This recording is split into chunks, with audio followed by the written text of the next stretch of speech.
Porque cada día le damos la bienvenida a nuevos radioescuchas y posiblemente no conocen este curso, o porque tú que nos escuchas desde hace mucho tiempo, ¿recientemente tuviste una pérdida? En tu camino tiene para ti el curso de tanatología. La tanatología es una área de la psicología que, habiendo estudiado al ser humano como tal, ha descubierto las características que vive una persona que sufre una pérdida. Este curso te ayudará mucho si has sufrido una pérdida o si conoces a alguien que la sufrió recientemente, sabrás ayudarle de la mejor manera a superar sus etapas de duelo. El curso de tanatología. 8ª sesión. Qué difícil es entender que en ocasiones nuestra mente está conduciéndose por caminos incorrectos y que nosotros mismos tenemos que ponerle un límite. Y gracias a que tenemos conciencia, muchas de nuestras ideas pueden caminar por lugares adecuados. Si nosotros no tenemos esta conciencia, sucede en nuestra mente lo que aparece en la noche. ¿Qué pasa cuando tú estás dormido? Cuando estás dormido no hay una conciencia que esté regulando, dirigiendo, organizando los sueños, los pensamientos. ¿Y cuál es el resultado de tus sueños? Que en tus sueños se junta el pasado, el presente, la realidad, con la imaginación, y entonces en tu sueño realmente tienes cosas totalmente absurdas. Es como si cuando estás despierto, todos los cajones de tus pensamientos, Doña Conciencia los tiene perfectamente ordenados, de la A a la Z, y cuando tú quieres que salga una idea, Doña Conciencia va, la saca y la tiene ahí presente. Pero cuando te duermes, todos los cajones se abren y todos los documentos se salen y se revuelven, aunque tú no quieras. Ahí está el cajón de los miedos. Y mientras tú estás despierto dices, no tengo por qué tenerle miedo al coco, ya estoy grande. Pero en la noche se abre ese cajón y entonces empiezas tú a tener miedos y una gran cantidad de cosas. Mientras estás despierto tú sabes que hay cosas que tienes que reprimir. Hay personas a las que no puedes amar tú en una forma carnal. Y resulta que a veces en los sueños estás amando carnalmente a algún familiar, que no sería correcto hacerlo en una forma normal cuando estás despierto. Bien, pues de esto se trata esto de la culpa. Si tú pones a través de tu conciencia a la culpa en su lugar e incluso le llamas responsabilidad, estarás haciendo algo adecuado. Está bien que la culpa sea como una especie de alarma de estás haciendo algo incorrecto, mira, era una anciana y tú, lejos de darle el asiento, la aventaste. Bueno, qué bueno que la culpa te está diciendo no hiciste algo correcto.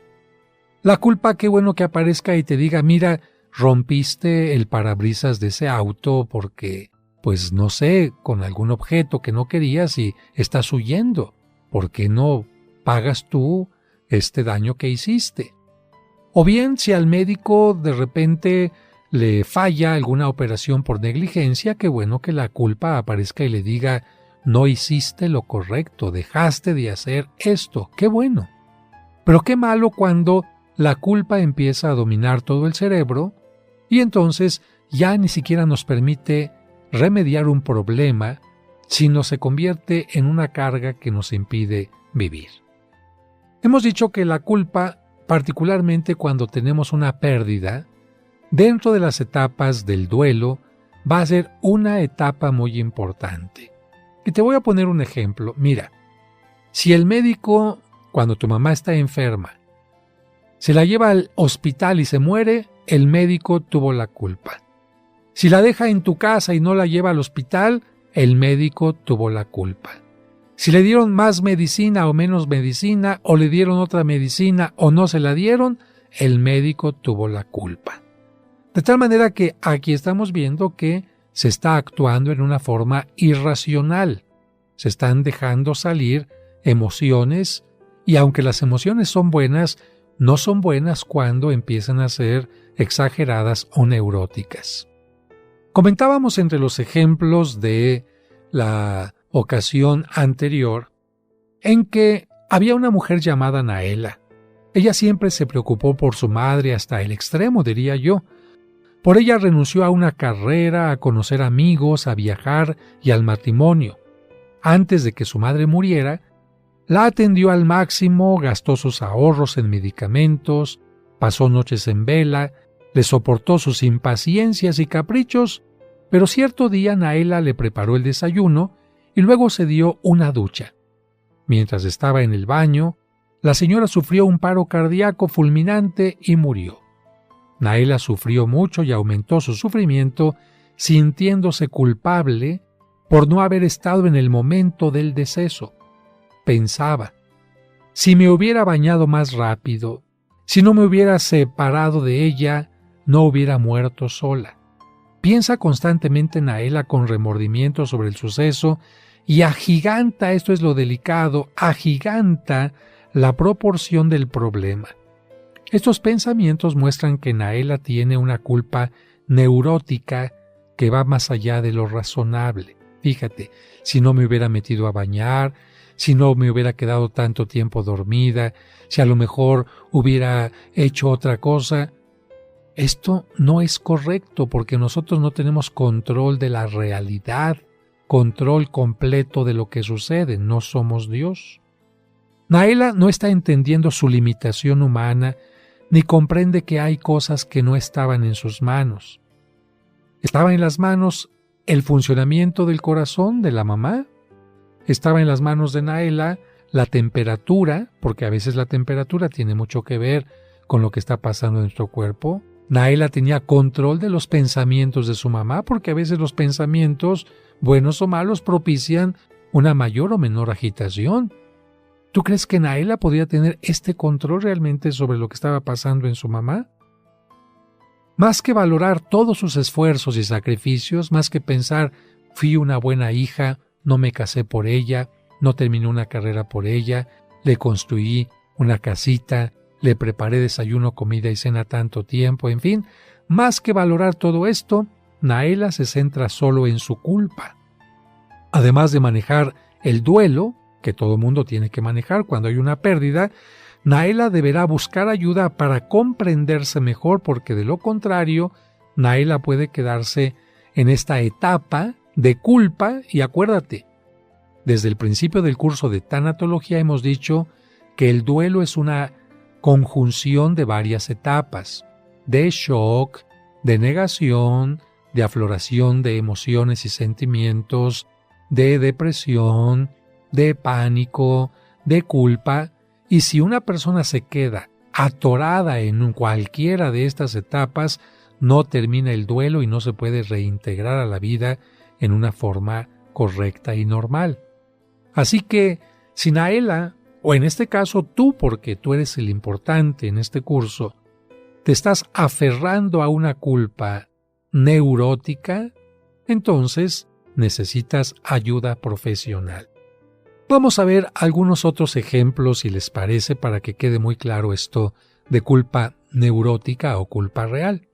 Le voy a pedir a David que nos lea aquí una carta que nos hizo llegar Lucy sobre su situación. Lucy nos comenta que ella sufrió la infidelidad de su esposo y más adelante el divorcio. Durante la relación de pareja, ella dio lo mejor de sí y soportó más de lo que debía las ofensas de su marido. Sin embargo, ella se siente culpable del fracaso de su matrimonio. Se pregunta, ¿qué hice mal? ¿En qué fallé? Y les comenta a sus amigas cosas como, seguramente fui una mala esposa, no le tuve paciencia, no me lo supe ganar. Soy la culpable y me lo merezco. Lucy tiene una culpa neurótica porque cree que el éxito del matrimonio dependía solo de ella. No comprende que por más esfuerzos que ella hiciera, el matrimonio supone la colaboración de los dos. No comprende que la decisión de ser infiel fue de su esposo y no provocada por ella. Mientras ella no aprenda a dimensionar su responsabilidad o culpa, no podrá superar el duelo.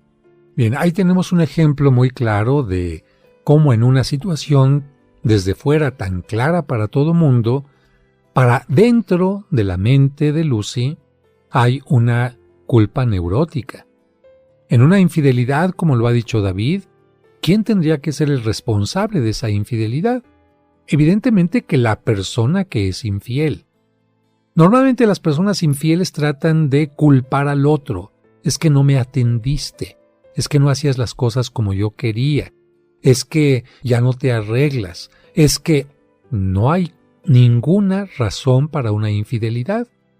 En todo caso, si la persona siente que ya no hay nada correcto que hacer con la pareja, ¿qué tendría que hacer? Tú tienes una respuesta clara.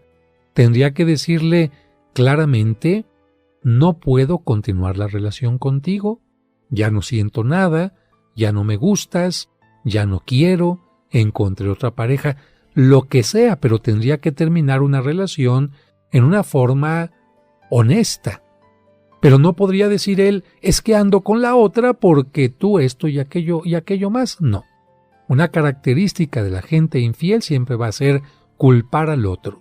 Pero aquí se necesitan dos personas para engancharse.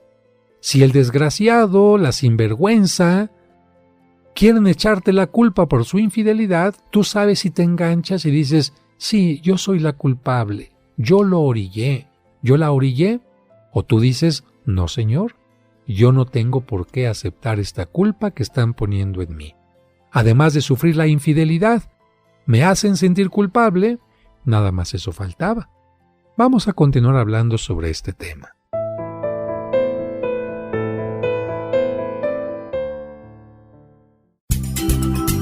En tu camino, con el Padre José de Jesús Aguilar Valdés, la voz amable de la radio. Conoce los lugares más importantes de la Tierra Santa y diferentes santuarios europeos sin salir de casa a través de los videos del Padre José. Ahora bajaremos por el inclinado camino que utilizó Cristo el Domingo de Ramos para entrar a Jerusalén. Suscríbete a su canal de YouTube y ahí podrás aprender mucho sobre nuestra religión católica. El día de hoy tenemos un tema bastante interesante y es el tema de la excomunión. Encontrarás cuentos y explicaciones divertidas para los pequeños. ¿Tengo que ir a la misa de la noche y también a la del día siguiente? No, gatito, es suficiente con que vayas. Podrás escuchar completos los cursos de autoestima y tanatología. La tanatología no te va a quitar el dolor inmediatamente, pero sí te va a ayudar a superarlo. Además, todos los domingos a las 9 de la mañana podremos celebrar juntos la Santa Misa. Oren, hermanos, para que este sacrificio mío y de ustedes sea agradable a Dios nuestro Padre Todopoderoso. No esperes más. Busca su canal en YouTube como Padre José de Jesús Aguilar y suscríbete. Seguimos escuchando el curso de tanatología.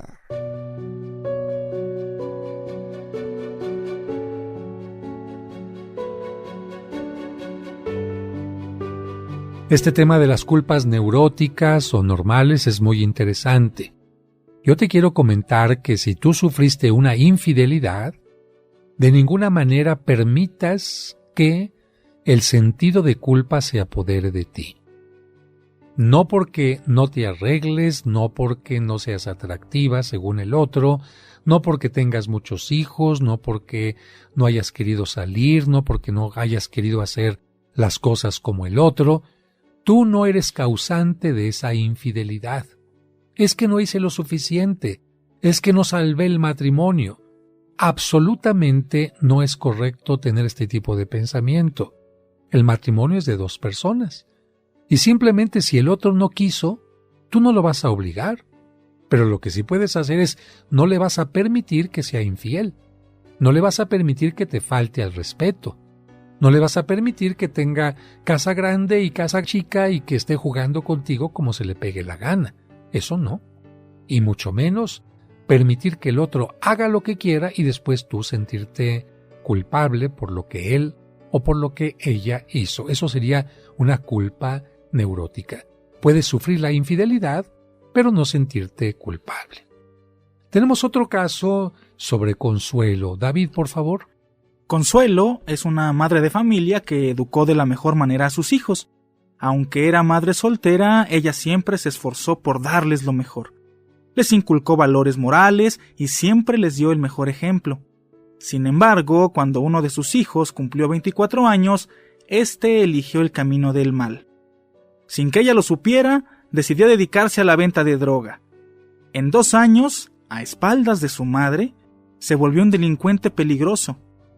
Cuando Consuelo se enteró de que su hijo había sido capturado por asesinato y venta de cocaína, ella sufrió mucho.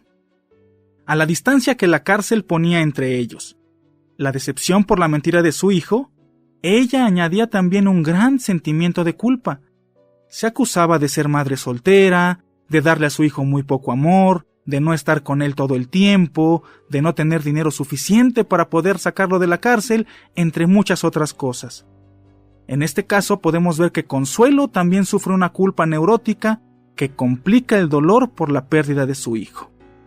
Hemos hablado ya de Naela, de Lucy y ahora hablamos de Consuelo. Y si tú estás poniendo atención en esta reflexión te darás cuenta que en los 3 casos, las 3 personas se han sentido culpables de algo que no estaba en sus manos resolver. Tú como padre de familia, si es que tienes hijos, ¿hasta cuándo crees que te toca tener una responsabilidad sobre ellos? Mira, yo te diría que por lo menos las leyes civiles te dicen que hasta los 18 años tú ya no tienes responsabilidad sobre ellos.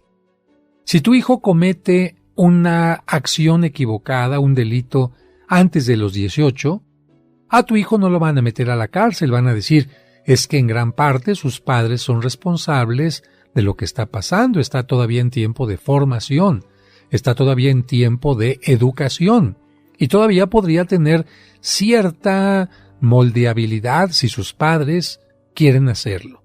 Pero una vez que el muchacho, la muchacha cumple 18 años, y lo encuentran cometiendo un delito, ya no llaman a sus padres.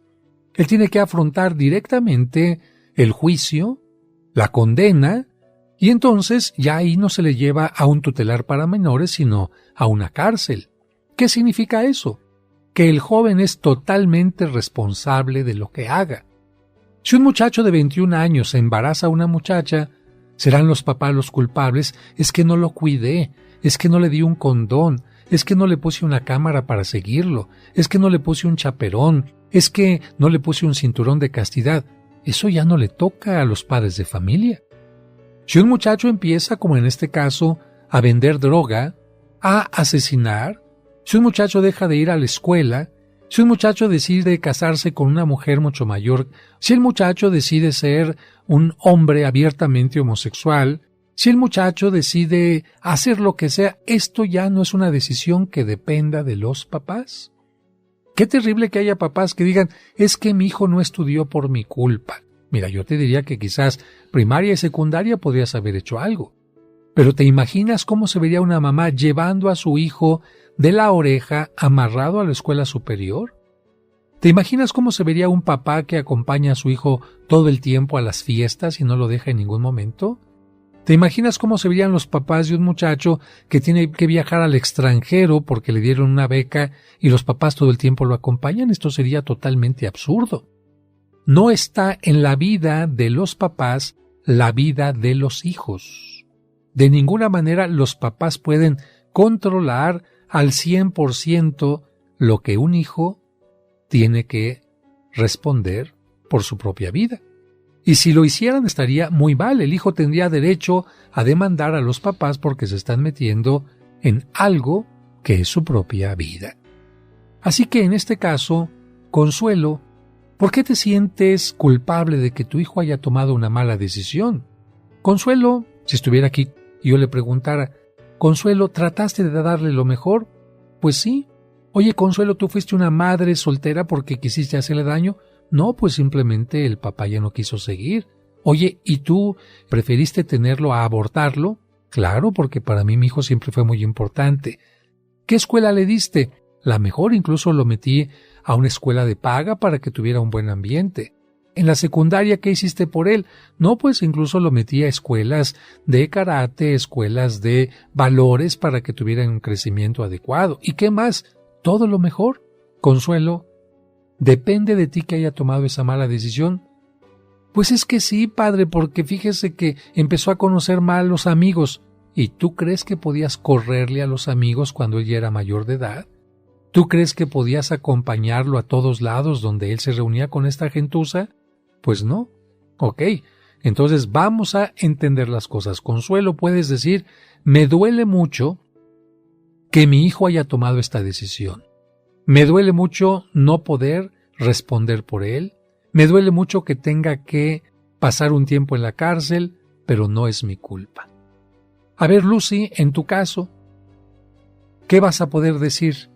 Me duele mucho que mi esposo me haya sido infiel. Me duele mucho que esta relación ya no pueda continuar. Me duele mucho que haya roto tantas ilusiones y tantos proyectos, pero yo no me siento culpable de su infidelidad. Naila, ¿qué vas a decir? Me duele mucho que mi mamá haya muerto sola. Me duele mucho no ser Dios para poder conocer la fecha, el momento, el día en que ella iba a tener que fallecer, pero me siento tranquila y contenta porque hice lo mejor que pude hacer de acuerdo a mis circunstancias, a mi situación económica y de otro tipo. Y esto quiero insistirlo porque cuando se muere la mamá, los hijos tienen un gran sentimiento de culpa porque, bueno, ¿quién no quiere para la mamá que tenga un viaje a Europa, que tenga unas vacaciones en Acapulco, que tenga una ancianidad siempre con una compañía adecuada, que tenga todo lo mejor? Pero yo me pregunto, ¿qué hijo tiene todo el dinero para poder hacer que la mamá tenga eso? Hay padres que mi mamá estuvo en una cama compartida, en un cuarto compartido en el hospital antes de morir. Se me hubiera gustado que hubiera estado en un hospital de Houston. ¿Tenías el dinero? No, padre, pues si apenas me alcanza. ¿Hiciste lo que estaba en tus manos? Pues sí, la llevé al hospital mejor, el que ofrece el gobierno, no podía otra opción.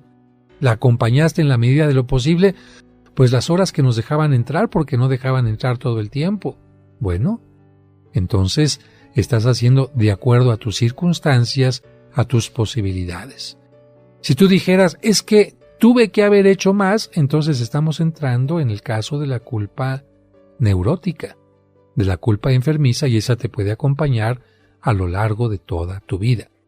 Y voy a poner un ejemplo todavía más drástico aquí. Voy a poner el ejemplo de una persona que, lamentablemente, un joven, que va al antro, que toma más copas de lo normal, que sus amigos le dicen, no te subas al coche, te puede pasar algo, toma un taxi, y se pone terco. Y que, después de subirse al coche, atropella a una persona. En este caso, ¿cómo se tiene que manejar la culpa? Vamos a continuar hablando de este ejemplo.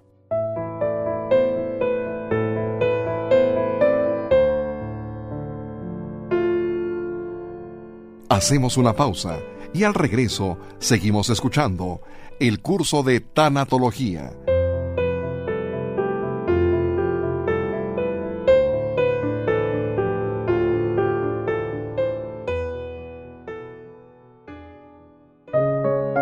¿Te gustaría ayudar a alguien que recientemente tuvo una pérdida? Puedes obsequiarle el libro El Camino del Amor, escrito por el Padre José, que contiene este curso de tanatología, además de los cursos de autoestima y valores. Si tú estás sufriendo por algo, es porque en un momento determinado, aquello que tuviste, aquella persona que estuvo junto a ti, fue una gran bendición. Porque uno no llora por lo que no valora. El Camino del Amor. Pide informes sobre su costo, envíos o versión digital con una llamada o un mensaje vía WhatsApp a los teléfonos 55 55 66 7744 o al 55 5705 5939. El Camino del Amor.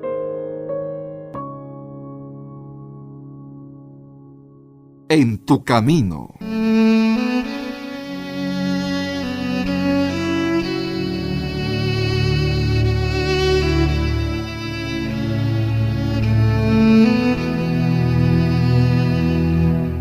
Señor, en este momento hay alguien que llenó de rencor su corazón.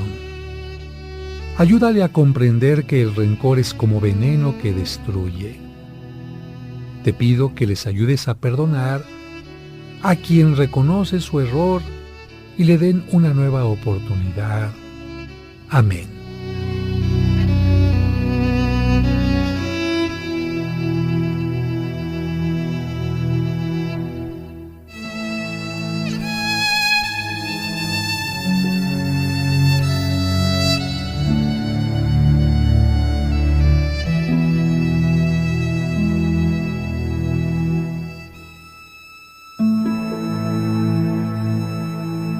En tu camino. El curso de tanatología. En el ejemplo que poníamos de este joven que lamentablemente por su alcoholismo, o quizás no alcoholismo, simplemente ese día tomó de más, y esto le hizo pensar que podía manejar adecuadamente, y lamentablemente una persona se atraviesa en un lugar que no es el adecuado y él no tiene los reflejos para frenar, pasa por encima de la persona y la mata. Evidentemente, imagínate lo que significa el bajar del auto y ver a una persona muerta en el pavimento y ya no puedes hacer nada. Todos quisiéramos ante una situación así que el tiempo se pudiera regresar. Decir, lo que sucede en la primera etapa de pérdida, porque esto es una pérdida también para quien comete un atropellamiento. Esto no está pasando. Estoy soñando, esto no puede ser cierto, me voy a despertar, la persona que está en el pavimento va a empezar a respirar, se va a levantar y va a decir que solo fue un golpe y me va a decir que no pasó nada. Lamentablemente, la realidad es otra. Y lamentablemente este joven va a tener que ser llevado a la delegación y va a tener que levantar un acta, su propia declaración, y lamentablemente los testigos van a declarar también y este joven va a ser llevado a prisión. Sin embargo, allí en prisión tiene dos opciones. ¿Qué semillas va a poner en su cerebro? Una culpa neurótica, es decir, todo el tiempo va a estar en la cárcel diciendo yo lo maté, soy un imbécil, soy un tonto, soy un estúpido, no merezco vivir, esto me merezco y más, ya no merezco que me venga a visitar mi novia porque soy una basura, no quiero ya vivir, ya no quiero trabajar, ya no quiero estudiar nada. Y entonces la culpa va a ir acabando a aquel joven y va a hacer que termine a lo mejor drogándose en la cárcel, sin hacer nada, perdiendo el tiempo, sin la oportunidad de leer, sin la oportunidad de estudiar, sin la oportunidad de tener amigos. O bien, este joven puede decir, lamento mucho. Fíjate, lamento mucho es una frase mágica que uno tiene que decir cuando comete una mala acción o una omisión. Decirle a la otra persona, lamento mucho lo que sucedió. No puedo resucitar a su hijo o a su esposo o a su hermano, lo lamento mucho. Y de esta experiencia he aprendido que no vuelvo a tomar de la misma manera, que no vuelvo a manejar en estado incorrecto, que tendré más cuidado. De esto he aprendido también que parte de mi dinero ahorrado tendré que utilizarlo para pagar una indemnización a estas personas y que también tendré que pagar parte de mi vida estando en la cárcel. Pero no voy a echar a perder mi vida. Ya hice lo que podía hacer, no puedo más. No puedo absolutamente más y voy a seguir viviendo y voy a leer en la cárcel y voy a tratar de sacar una carrera en la cárcel y voy a tratar de aprovechar al máximo mi vida. Esto no es un cinismo del muchacho, que alguien dijera, qué cínico ese muchacho, atropelló a alguien y sigue estudiando. Qué cínico ese muchacho, atropelló a alguien y sigue queriendo ser feliz. Sigue teniendo fe, sigue rezándole a su Dios, sigue preparándose una vida para el futuro. Esto no es de ninguna manera una falta de respeto a la persona que ha atropellado. De lo contrario, imagínate, todos tendríamos que pasárnosla después de que hemos cometido un error, todo el tiempo llorando, todo el tiempo azotándonos, flagelándonos y todavía después de esta vida morir e irnos al infierno. Incluso desde el punto de vista religioso, como desde el punto de vista psicológico, se nos dice, mira, deja ir la culpa, mantén la responsabilidad y entonces las cosas estarán funcionando adecuadamente. Vamos a seguir hablando entonces de culpa en una infidelidad, en una enfermedad, en un atropellamiento, porque hay gente que también de repente tiene cáncer y empieza a echarse la culpa a sí mismo. Es que no tenía que haber comido tantas cosas de lata, es que no tuve que haberme asoleado tanto tiempo cuando iba a Acapulco, es que no se trata de tener culpas neuróticas. Estos casos que hemos mencionado muestran, además de la culpa, que existe una relación entre una baja estima y la culpa neurótica. En los capítulos en que en mi libro yo toco el tema de la autoestima, muestro cómo las personas con baja estima suelen creer que ellas son responsables de todo lo que les sucede a su alrededor. Una mamá que tiene hijos que no terminan una carrera va a decir, yo soy la culpable. Un hombre que a lo mejor tuvo la infidelidad de su esposa va a decir, yo soy el culpable. Una persona con autoestima siempre se va a considerar la culpable de que las cosas salgan bien. Aun cuando son 11 en el equipo de fútbol, si el equipo pierde, la persona con baja autoestima va a pensar, yo perdí. Imagínate el portero es un solo jugador. Si le meten gol, él no es responsable de ese gol, para eso tiene que haber una defensa y un grupo medio, para que traten de que no llegue la pelota hasta donde él está. Si llega la pelota hasta donde él está, significa que todos los del equipo han fallado y él es el último que puede remediar la situación, pero para que llegue la pelota hasta la portería significa que todos los demás han fallado. Pues el portero no le van a decir, oye, voy a chutar hacia la derecha por arriba, voy a chutar a la izquierda por abajo. El portero simplemente se lanza donde el instinto le dice, y si no logra adivinar para dónde entró la pelota, la velocidad, el ángulo, o simplemente se le pasó entre los pies, el portero no puede considerarse el culpable de que hayan perdido. Y si el portero así lo hace, está mal. Y si pierden, todavía el portero tendrá que decir, bueno, a mí me metieron gol, ¿y ustedes por qué no metieron gol a la portería contraria? De tal manera que una persona con baja estima, si fuera portero, diría, yo tuve la culpa y esto no es correcto. Pero imagínate entonces el gran problema de una persona con baja estima, que además tiene una pérdida. Por eso, en los cursos que yo doy y en el libro que he escrito, ligo los dos cursos de autoestima y de tanatología para que no haya este tipo de problemas. La autoestima siempre ayuda a comprender que somos limitados y hasta dónde llegan nuestras responsabilidades. Así que, en esta etapa de la culpa, es importante que no exageres tus culpas. Trata de hacer a un lado estos pensamientos, si yo hubiera hecho esto, si hubiera hecho aquello, si no lo hubiera mandado aquí, si lo hubiera cuidado más, si nos hubiéramos ido a vivir a otro lado, si hubiera ido a otro hospital, si hubiera pedido otra opinión. En absoluto. La muerte, el divorcio o cualquier pérdida pueden ser provocados por negligencia, es cierto, pero en la mayoría de los casos son más bien producto de muchos factores. En esta etapa de las culpas, lo mejor será que pienses en todo lo bueno que hiciste por tus difuntos, por tus seres queridos, y también recuerdes los momentos en que viviste felizmente con ellos. Pero recuerda, a ti te toca decidir. Semillas negativas, culpas, o semillas positivas, en buscar recriminarse todo el tiempo y vivir con sentimientos de culpa, o en abrirse paso, reconociendo las propias limitaciones, pero también las cosas buenas que se hacen en la vida. Yo diría que las personas que manejan una espiritualidad, es decir, que creen en un ser superior, independientemente quién sea, tienen cierta ventaja para superar esta sexta etapa de la aflicción, del duelo. ¿Por qué? Porque a diferencia de quienes nunca han oído hablar de el pecado y de el perdón y la gracia, las personas que sí lo han escuchado experimentan la paz que puede ofrecer el reconocimiento de la culpa y la recepción del perdón de Dios o del prójimo.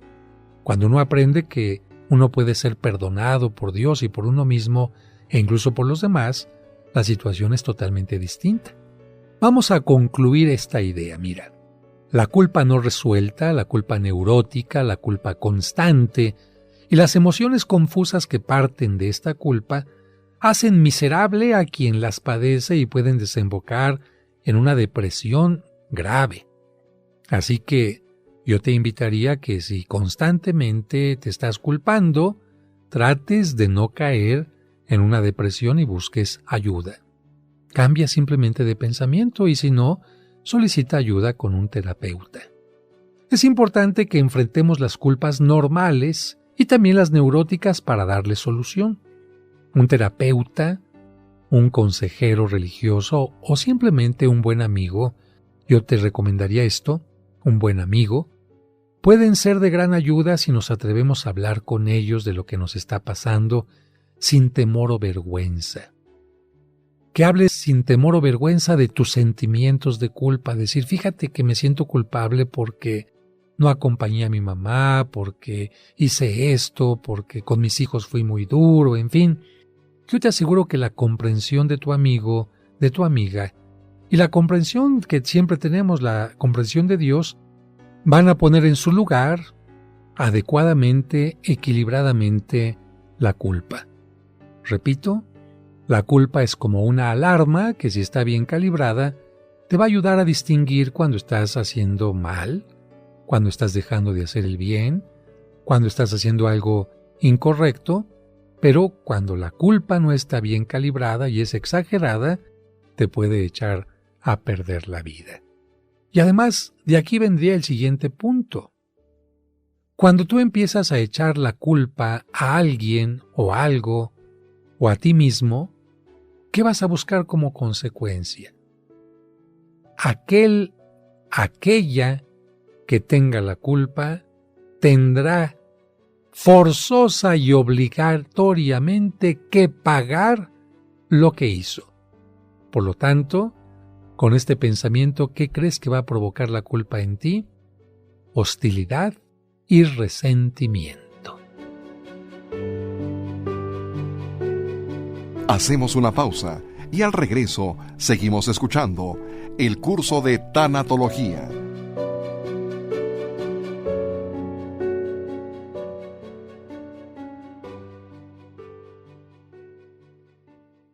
Tu camino, un programa para encontrar la meta.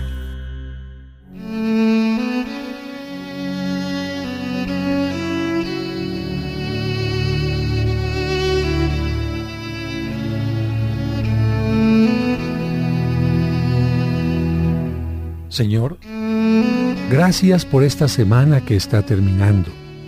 Gracias por lo que los niños han aprendido en la escuela y los maestros les han compartido. Gracias por el trabajo de padres y madres que permite a los hijos tener casa, vestido y sustento. Gracias por la mano amiga que ha hecho más fácil el momento amargo. Gracias por todos tus beneficios, especialmente por la fe que nos permite sentir tu mano paterna. Amén.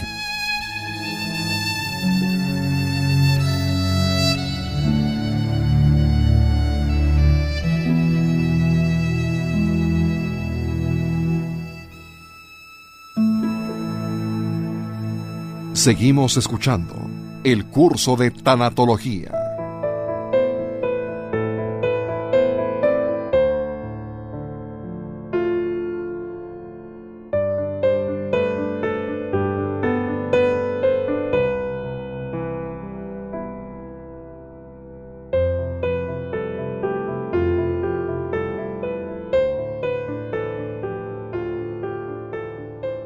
Hablábamos de hostilidad y resentimiento por la culpa, y es que en las primeras etapas del duelo nos cerramos en nosotros y en nuestro dolor. Parece que nadie nos importa, pero con el paso del tiempo volvemos nuevamente los ojos hacia los demás. ¿Pero qué tipo de ojos? En la medida en que vamos superando la etapa de depresión y reiniciamos nuestras actividades ordinarias, surgen en nosotros sentimientos de hostilidad y resentimiento contra los demás. Estos sentimientos pudieron estar guardados o reprimidos, pero en esta etapa de las culpas la persona se siente capaz de mostrarlos abiertamente y sin que nada le importe. El dolor por lo perdido provoca resentimiento y una actitud muy severa contra cualquier cosa o persona que se considera causa o factor de la pérdida.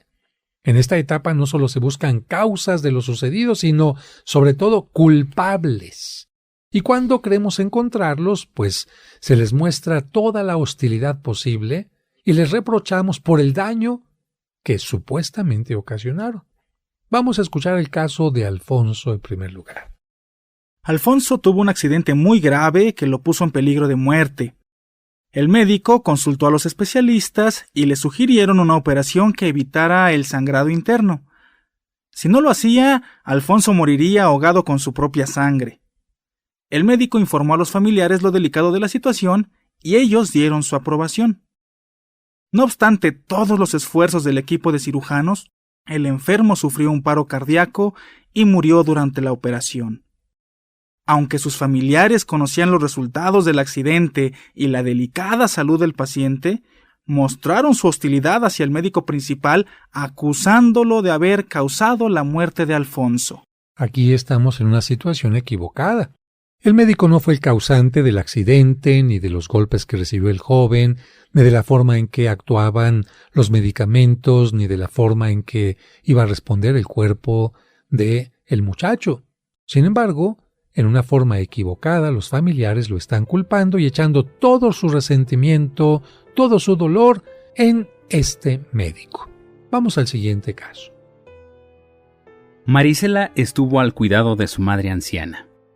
En los últimos años ninguno de sus 7 hermanos se preocupó mucho por su mamá. Solo Marisela la tuvo en su casa, brindándole lo mejor y pagando todos sus medicamentos. Cuando sufrió un problema respiratorio, ella la internó en el mejor hospital, pero los médicos le informaron que ya no había nada que hacer porque sus pulmones estaban invadidos por el cáncer. Le sugirieron que la llevara a su casa para que pudiera morir en un ambiente menos frío que en el hospital. Así lo hizo y la señora murió tranquilamente en los brazos de su hija. Cuando los hermanos de Marisela se enteraron de su muerte, no solo sintieron dolor y culpa por sus omisiones, también mostraron su resentimiento y hostilidad contra ella porque no permitió que su madre continuara en el hospital. Según ellos, Marisela es la culpable de la muerte de su mamá. El ser humano siempre busca a quién o a qué culpar. Si un ser querido muere, expresamos hostilidad hacia quienes estuvieron atendiendo al paciente, hacia quien lo operó o hacia quien no lo operó. No importa qué hayan hecho, nuestro sentir es que los involucrados o estaban equivocados o no hicieron lo correcto. Comentarios como no fue el hospital adecuado, el médico no hizo nada, la medicina recetada o el tratamiento no fueron los convenientes, no lo hicieron a tiempo, se tardaron mucho, hubieran esperado un poco. El resentimiento nos hace ver a todos los involucrados con ojos de desconfianza y de mucho odio, y por supuesto que hasta a Dios le toca. Es común repartir culpas ¿por qué? Por el fallecimiento de alguien, el accidente, el divorcio, enfermedad, bancarrota e incluso derrotas en juegos deportivos, Echamos la culpa a quien sea. Así nuestro resentimiento toca a familiares, amigos, maestros, médicos, policías, árbitros, árbitro vendido, árbitro ciego, y también alcanza a objetos o situaciones como los medicamentos, el auto, no funcionó el auto, los frenos, el semáforo, había un bache, la graduación de los lentes, el reloj no funcionó, las luces del árbol navideño, el cable de luz, el jabón en el piso, etc. Algo o alguien por fuerza debe ser culpable y si lo es, merece todo nuestro resentimiento. En estos casos, por supuesto, como te he dicho, también a Dios le toca la repartición de culpas y el resentimiento. Seguramente has escuchado estas frases de si Dios existiera hubiera hecho algo, o bien le pedí tanto y no me escuchó, o aquella frase ¿de qué sirve creer si de todas maneras sufrimos? O bien a Dios no le importó que muriera y me dejara sola. Si Dios hubiera querido, Él no se hubiera ido con otra. Dios es muy injusto porque en lugar de hacer que se muera la gente mala, se lleva a los inocentes. Bueno, en ocasiones llega a ser tan grande el resentimiento contra Dios que algunos dejan de hacer sus oraciones o dejan de asistir a sus reuniones sagradas, pensando si Dios me abandonó, yo también lo voy a abandonar. Y yo creo que aquí hay que volver a pensar muchas cosas. ¿Tú crees que le toca a Dios tocar el pedal del freno de aquella gente que está manejando a alta velocidad? ¿Tú crees que a Dios le toca detener la cucharada de la persona diabética que está comiendo azúcar? ¿Tú crees que a Dios le toca detener la patineta del muchacho que está viajando en su patineta en la calle en una zona incorrecta? ¿Tú crees que a Dios le toca detener a la persona infiel que se está yendo a acostar a un motel con otra? ¿Tú crees que a Dios le toca hacer o deshacer lo que los seres humanos hacemos? ¿Tú crees que las limitaciones que tenemos en este mundo, como la muerte, significan castigo de Dios? Yo creo que tenemos que tener otro pensamiento con respecto a las culpas que repartimos, los resentimientos, y además, ¿de qué sirve tener resentimiento contra Dios? Dice un dicho, el que escupe al cielo se baña con su propia saliva. La hostilidad y el resentimiento son síntomas normales incluso en las personas más buenas o piadosas, No nos debe alarmar el que alguien con un carácter dulce o una gran fe se muestre en determinados momentos hostil. Tampoco debe alarmarnos quien nunca ha sido hostil y bajo el dolor de una pérdida parece perder el control de sí mostrando su resentimiento como fiera. Es cierto que no podemos animar a las personas para que sean hostiles, pero deben controlar sus sentimientos. El resentimiento, aunque forma parte del proceso de sufrimiento, yo diría que en exceso o sin control, no es una emoción saludable y puede ser muy dañino. En todo caso, estos sentimientos deben ser pasajeros y con un alcance limitado. La persona deberá aceptarse a sí misma, reconocer su hostilidad y resentimiento y, ¿por qué no?, pedirle ayuda a Dios y a sus seres cercanos para sobreponerse. Cuando la persona comprenda que hay cosas, situaciones, accidentes, enfermedades, limitaciones que forman parte de la vida misma y que no fueron hechas por Dios para ocasionar un dolor, sino simplemente son parte de la vida, su resentimiento contra Dios desaparecerá. Entonces, se recuperará la confianza e incluso, además de tenerle confianza a Dios, tendremos una fe más madura porque aprenderemos que precisamente en esos momentos, en lugar de enojarnos y alejarnos de Dios, tenemos que tomar su mano para levantarnos. Yo te invitaría a que, si tú tienes resentimiento, te des cuenta que de nada te va a servir en este duelo, incluso lo está haciendo más pesado y podría tener consecuencias también muy amargas en adelante, porque está comprobado que las personas que viven con sentimientos de venganza, de rencor, de resentimiento, de una o de otra manera pueden provocar desórdenes en el cuerpo, incluyendo el propio cáncer.